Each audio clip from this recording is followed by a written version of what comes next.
¿Pueden observar? ¿Se ve? Sí, doctora. Ya, muy bien. Entonces, hoy continuamos con nuestro programa donde debemos revisar lo referente a lo que es la cromatografía de fluidos supercríticos. La primera idea que nosotros tenemos es contar con un término nuevo que viene a ser lo que es un fluido supercrítico. ¿Qué es un fluido supercrítico? Una sustancia que a temperaturas y presiones por encima de su temperatura y de su presión crítica va a tomar en cuenta al punto crítico. Es decir, un fluido supercrítico será aquella sustancia que se va a encontrar a una determinada temperatura y a una determinada presión que va a ser superior o que va a estar, como dice en el concepto, por encima de su punto crítico. ¿Y qué es o qué entendemos o cómo definimos el punto crítico? El punto crítico es el estado particular de una sustancia que va a marcar el límite entre la fase líquida y la fase gaseosa. Es decir, que por encima de este punto crítico ya no van a haber o no van a existir las fases separadas que pueda ser líquida o que pueda ser gaseosa. En ese momento, podríamos decir, o en ese, en esa, sí, efectivamente, cuando ya no se encuentren, ya no haya esa separación entre líquido y gaseosa, ese fluido va a recibir el nombre de supercrítico. Entonces, esa es la característica cuando nosotros hablamos de un fluido supercrítico. Estos fluidos supercríticos presentan pues una serie de propiedades. Los fluidos supercríticos presentan o tienen densidades, viscosidades y otras propiedades que resultan ser intermedias entre las características de las sustancias en estado gaseoso o que puedan encontrarse en estado líquido. Entre algunos ejemplos de fluidos supercríticos tenemos, por ejemplo, el más utilizado, el más empleado, el más común, el más frecuente, viene a ser el dióxido de carbono, el óxido nitroso, el amoníaco, el N-butano, que cada uno de estos va a presentar, va a tener su temperatura crítica, va a tener su presión crítica, va a tener su densidad en el punto crítico y como ustedes pueden observar en el cuadrito. Bien, ahora, la capacidad para poder disolver es una de sus propiedades también, la capacidad para disolver moléculas grandes que no sean volátiles. A ver, por ejemplo, podemos decir que dentro de los fluidos supercríticos es muy importante tomar en cuenta las densidades que van a ser bastante elevadas. Desde este punto de vista, tiene una notable capacidad para llegar a disolver moléculas grandes que sean no volátiles. Un ejemplo de estas, por ejemplo, podemos mencionar aquellos alcanos cuyas cadenas oscilan entre 5 y 30 átomos de carbono. Otra propiedad que podemos mencionar en los fluidos supercríticos es que los analitos disueltos en ellos van a poder ser recuperados fácilmente, permitiendo que las disoluciones lleguen a equilibrarse con la atmósfera a temperaturas relativamente bajas. Ahora, cuando hablamos por ejemplo, del dióxido de carbono, donde se nos dice que tiene una elevada solubilidad de las especies orgánicas en el dióxido de carbono supercrítico, al mismo tiempo tenemos que señalar que van a ser baratos, van a ser inocuos y no van a ser tóxicos, es decir, podríamos considerar estas características como una ventaja más. Entonces, al no ser tóxicos, al ser inocuos y que además esté complementado con su precio económico, nosotros podemos pensar y dejar evaporar libremente en la atmósfera, seguros de que no va a producir ningún tipo de daño, por ejemplo, al medio ambiente. Esas son las características, las propiedades de estos fluidos supercríticos y que generalmente nosotros lo consideramos o lo nombramos como ejemplo al dióxido de carbono.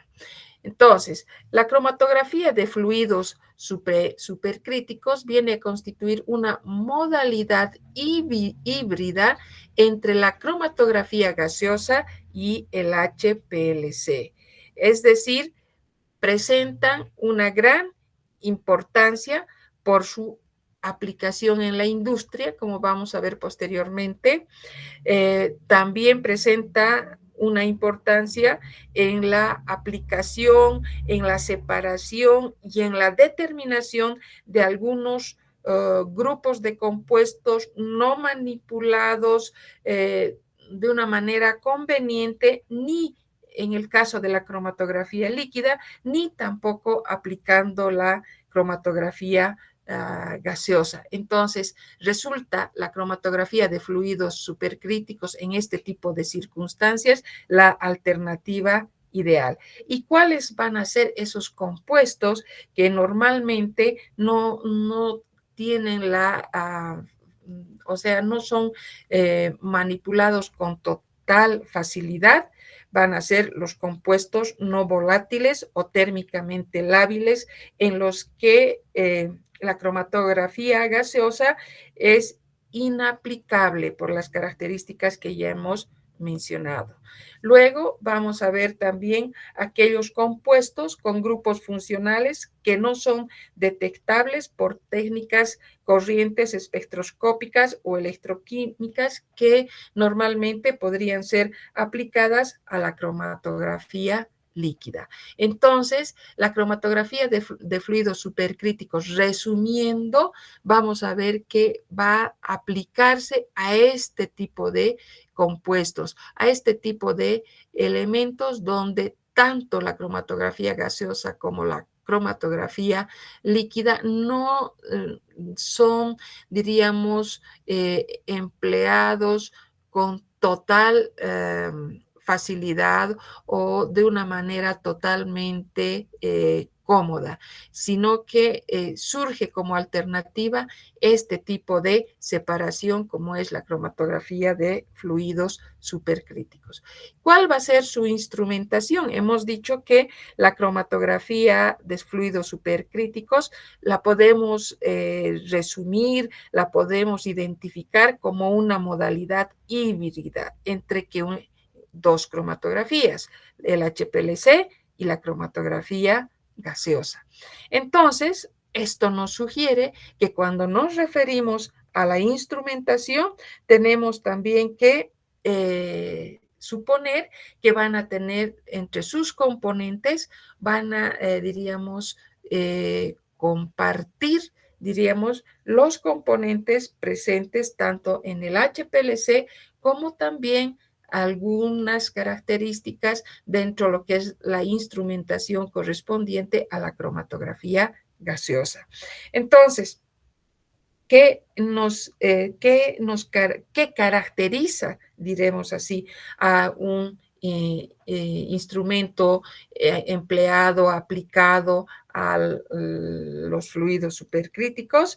Vamos a tomar en cuenta que, en primer lugar, los componentes son muy parecidos, como están viendo, a los componentes presentes en el HPLC, pero sí van a tener dos elementos, van a tener dos diferencias totalmente importantes, diríamos, que no las encontramos en un equipo normal para HPLC. Y como ustedes pueden estar viendo en el diagrama, los dos elementos fundamentales van a ser, por un lado, vamos a tener la presencia de un horno y también vamos a poder hablar de un restrictor o un dispositivo de contrapresión. Volvemos a nuestro diagrama, a nuestro esquema, y podemos ver en primer lugar al horno, en cuyo interior encontramos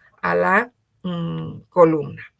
Ahora, recuerden ustedes, ¿cuándo o cuál era el papel que desempeñaba el horno en la cromatografía gaseosa?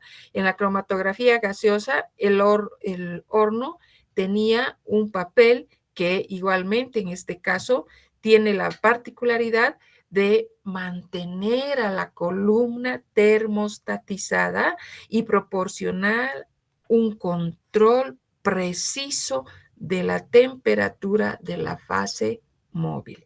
Es decir, es fundamental para el control de la temperatura a nivel de la columna la presencia del horno. Y de esta manera nosotros vamos a tener un control, vamos a tener la posibilidad de, diríamos, manejar la temperatura ideal, la temperatura correcta que requiera la fase móvil. Por un lado, ese es la particularidad, ese es el componente, podríamos decir. Y el otro elemento que hemos mencionado es el restrictor. ¿Qué hace o por qué es importante el restrictor? Es un dispositivo de contrapresión, hemos dicho, que se va a utilizar, que se va a emplear para mantener la presión en la columna en el nivel deseado, en el nivel adecuado, y convertir el eluyente de fluido supercrítico en un gas y arrastrarlo hacia el detector. Esa es la función, esa es la finalidad que va a cumplir el restrictor. Por eso también recibe el nombre o se lo conoce como el dispositivo de contrapresión. Entonces, resumiendo, dentro de los componentes de todos los componentes que encontramos en un equipo para cromatografía de fluidos supercríticos, los componentes, la disposición de estos, muy parecida a los componentes que encontrábamos en un equipo para HPLC.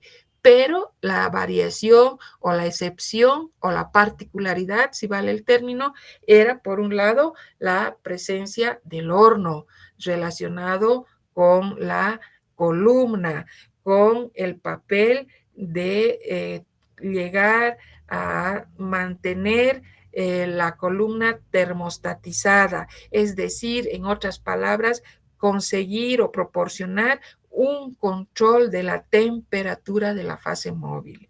Y por otro lado, la presencia de un restrictor, conocido también como un dispositivo de contrapresión, ¿cuál era la finalidad? Mantener la presión en la columna dentro de lo que sean los niveles deseados.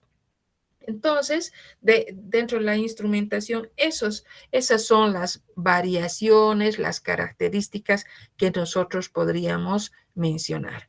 Pasamos ahora a hablar cuál es el efecto de la presión.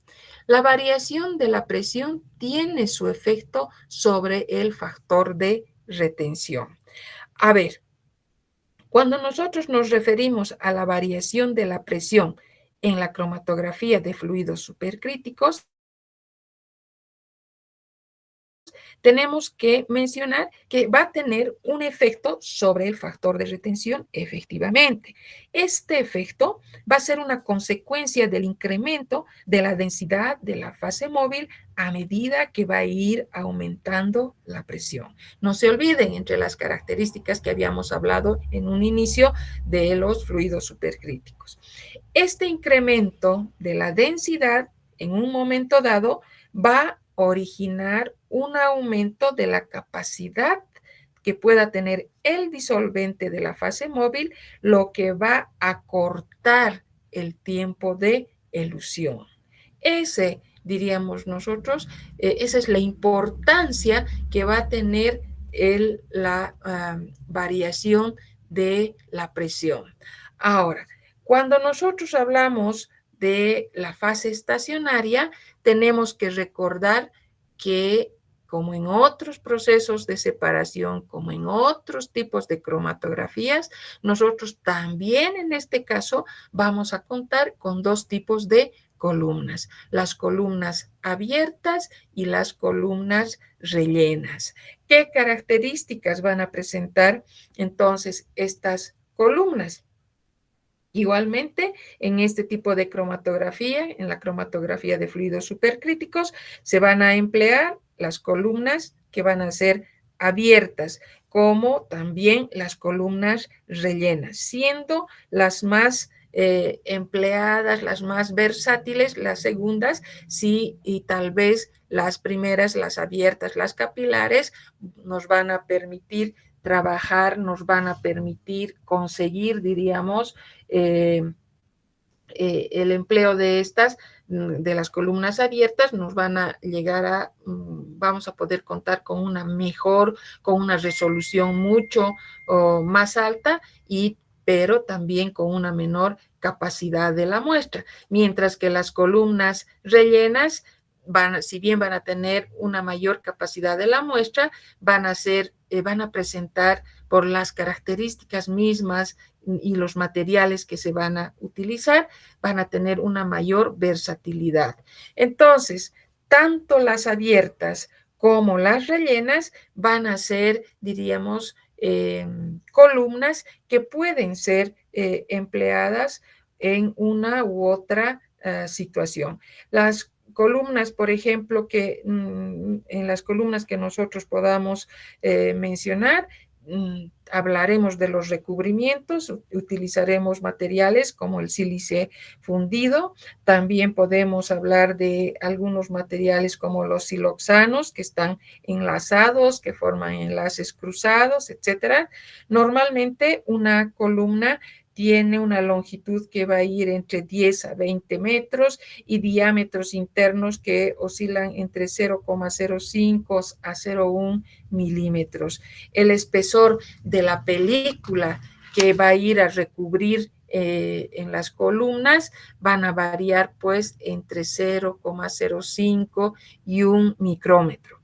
Las columnas rellenas son semejantes a las empleadas, a las utilizadas en la cromatografía de reparto que en la anterior clase habíamos mencionado, y también serán empleadas en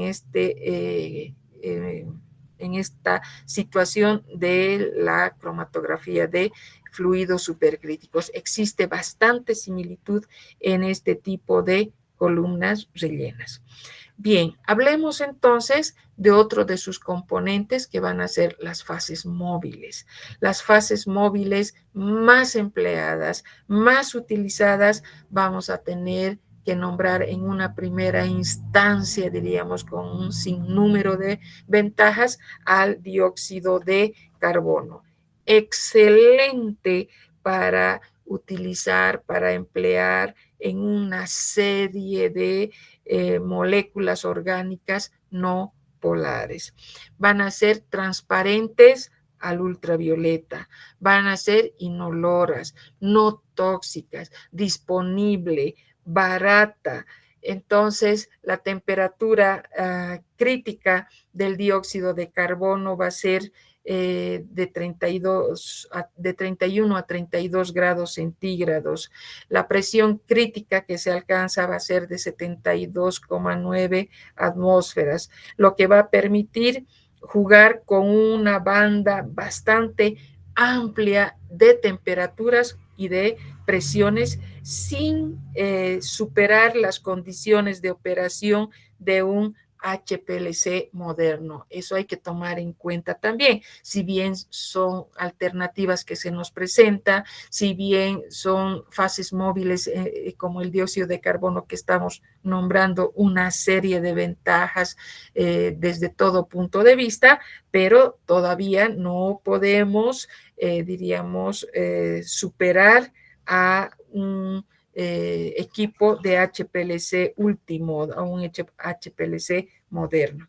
Entonces, existe también, debemos tomar en cuenta, un gran número de sustancias como el etano, como el butano. Antes de hablar de los detectores, hablaremos de otro tipo de fases móviles, también el óxido nitroso, podemos hablar del éter dietílico en alguna situación, el amoníaco, como habíamos visto anteriormente, van a ser empleados como fases móviles alternativas en la cromatografía de fluidos supercríticos. Y luego hablaremos de otros elementos que van a ser los detectores más comunes, los detectores más empleados van a ser los detectores de ionización de llama y también los espectrómetros de masas. A ver, ¿cuál es la ventaja que presenta la cromatografía de fluidos supercríticos frente al HPLC? Es la posibilidad de emplear detectores como en el caso, si ustedes recuerdan, de la cromatografía gaseosa, como eran los detectores de ionización de llama. Esa es la posibilidad que nos permite la cromatografía de fluidos supercríticos. También, si recordamos, son detectores de respuesta universal a muchos compuestos orgánicos de elevada sensibilidad y libre de problemas, y también no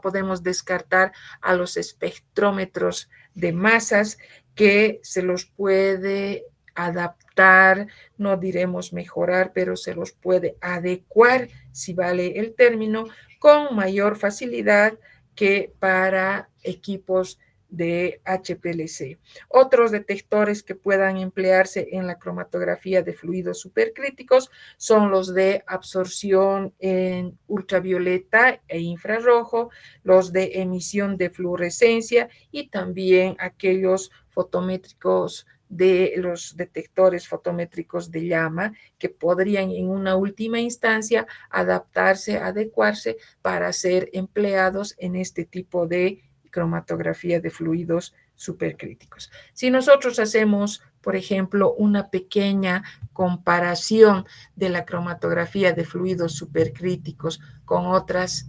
cromatografías, podríamos mencionar que encontramos propiedades intermedias entre la cromatografía gaseosa y la cromatografía líquida. La cromatografía de fluidos supercríticos llega a ser mucho más rápida que la cromatografía de líquidos tradicional, obviamente. Las velocidades de difusión en cromatografía de fluidos supercríticos son intermedias entre la cromatografía de gases y la cromatografía de líquidos. ¿Por qué nosotros encontramos estas propiedades en los fluidos supercríticos que pueden ser intermedias entre los gases, entre los líquidos? ¿Por qué van a ser, por qué se la puede considerar mucho más rápida que una cromatografía de líquidos? Debido a una de las propiedades que habíamos mencionado en un inicio, debido a que la viscosidad más baja hace obtener velocidades de flujo que van a ser mucho más elevadas. Las velocidades de difusión, por ejemplo, en la cromatografía de fluidos supercríticos, son intermedias entre la de los gases y la de los líquidos. Ahora, lo más importante, ¿dónde y cuándo se aplican la cromatografía de fluidos supercríticos? Puesto que las características así como presentan una serie de ventajas, las características de los fluidos supercríticos, pero no tenemos, diríamos, normalmente un mayor conocimiento de su aplicación.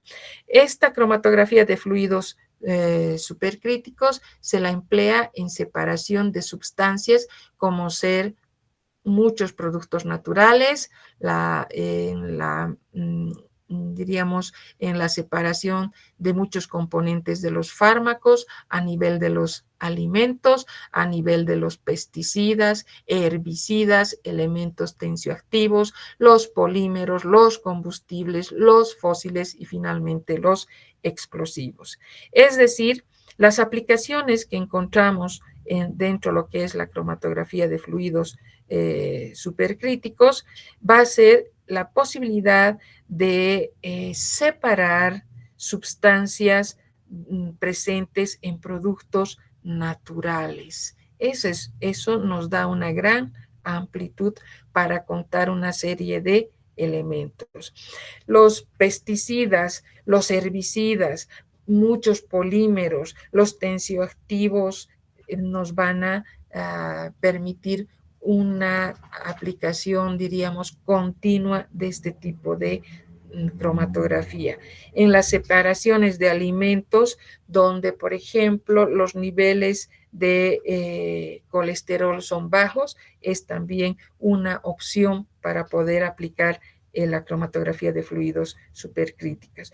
Luego tenemos que hablar de las extracciones de pesticidas en el caso del arroz, de algún otro tipo de fragancias, también, como por ejemplo el caso del jengibre, la manzanilla, la vainilla, la menta, el limón, otras esencias también, los extractos de aromas, de colorantes, de algunas especies, y el dióxido de carbono también se ha aplicado en el caso o en la aplicación de las cianobacterias, en los casos, diríamos, de la espirulina platense, que va a ser rica en proteínas, pero también debemos recordar que una de sus características es su olor repugnante. Esas son las aplicaciones que mayormente en la actualidad tiene este tipo de